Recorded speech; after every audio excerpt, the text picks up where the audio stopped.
सर्वसामान्यांच्या हक्काचा आवाज जागर जनस्थान। धुळे शहरातील कुख्यात गुंड असलेल्या नरेश गवळी याला एमपीपीडी अंतर्गत 1 वर्षाकरता कारागृहात पाठवण्यात आले होते। मात्र उच्च न्यायालयामार्फत त्याची जामिनावर सुटका करण्यात आली होती।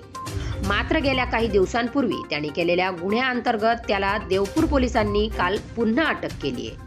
नरेश गवळी याच्यासोबतच गुंड असलेल्या ऋषभ शिरसाट नामक युवकाला देखील देवपूर पोलिसांनी अटक केली असून आज या दोघांसह अन्य 2 जणांची देवपूर परिसरातील दत्त मंदिर चौकातून देवपूर पोलीस ठाण्याच्या पथकाने धिंड काढली।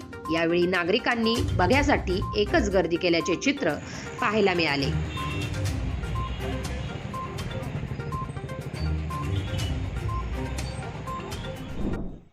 नमस्कार, मी PI Dhananjay Patil, Devpur police station Dhule.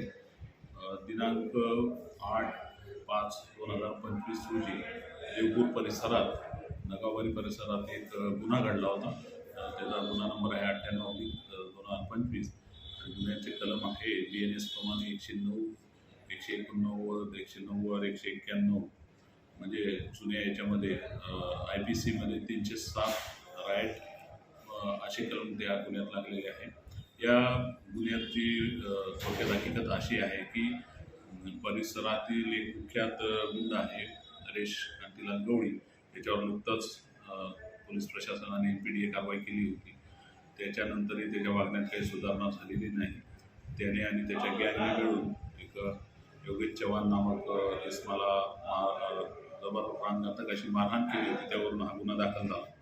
त्याच्यानंतर गुन्हा दाखल झाल्याबरोबर याच्यातील आरोपी फरार झाले।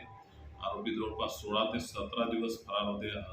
सतत पोलीस प्रशासन, देवपूर पोलीस आणि धुळे पोलीस दल पूर्ण ताकदीने त्यांचा तपास करत होते, परंतु राज्याच्या बाहेर गेल्याची आम्हाला माहिती होती, त्यामुळे ते लवकर मिळाले नाही। परंतु काल खात्रीलायक अशी आम्हाला माहिती आरोपींच्या बाबत मिळाली आणि त्याच्यानुसार नाशिक जिल्ह्यातील सटाणा तालुक्यात एका क्षेत्रावर धाड घालून याच्यामधील मुख्य आरोपी नरेश कांतीलाल गवळी आणि ऋषभ शिरसाट आणि त्यांना एक साथ देणारा नितीन एकनाथ पाटील अशा रेकॉर्डवरील गुन्हेगारांना देवपूर पोलीस स्टेशनचे DB पथकाचे PSI आगाव, त्याच्यानंतर SI मिलिंद सोनवणे, सौरभ कुटे, प्रवीण पाटील आणि कैलार यांनी अतिशय धाडसी अशी योजना आखून या आरोपींना जेरबंद केलेले आहे आणि आज रोजी त्यांना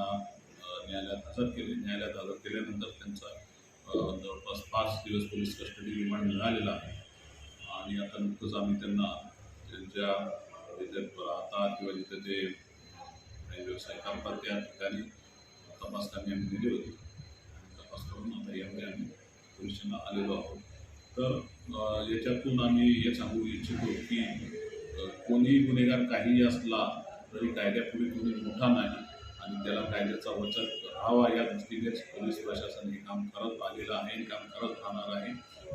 जे गुन्हेगारी क्षेत्रातील असतील त्यांनी आता सतर्क होऊन जावे आणि अतिशय जबरदस्त अशी मोठी कारवाई याच्यावर आम्ही आता करण्याची योजलेली आहे आणि त्याप्रमाणे ही कारवाई प्रतिबंधक कारवाई होणार आहे।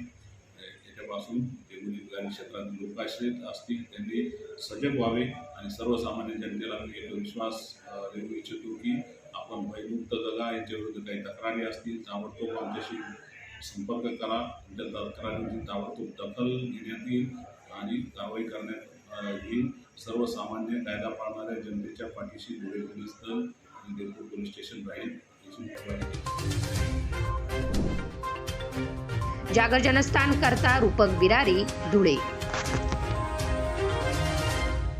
नाशिक महानगरपालिका सार्वजनिक आरोग्य विभागाच्या वतीने जाहीर निवेदन। शहरात वाढत्या तापमानामुळे उष्माघात अर्थात हीट स्ट्रोक होण्याची शक्यता नाकारता येत नाही। अशा वेळी उपचार न केल्यास डिहायड्रेशनमुळे मृत्यू ओढावू शकतो। म्हणूनच वाढत्या तापमानात फार वेळ कष्टाची कामे करणे टाळावे। उष्णता शोषून घेणारे काळ्या किंवा भडक रंगाचे कपडे वापरू नये। पाणी भरपूर प्यावे। बाहेर जाताना गॉगल्स, टोपी, छत्री इत्यादींचा वापर करावा। मळमळ, उलटी, थकवा येणे, ताप येणे अशी उष्माघाताची लक्षणे आढळल्यास त्वरित डॉक्टरांचा सल्ला घ्या। नाशिक महानगरपालिका नाशिकच्या वतीने जनहितार्थ प्रसारित।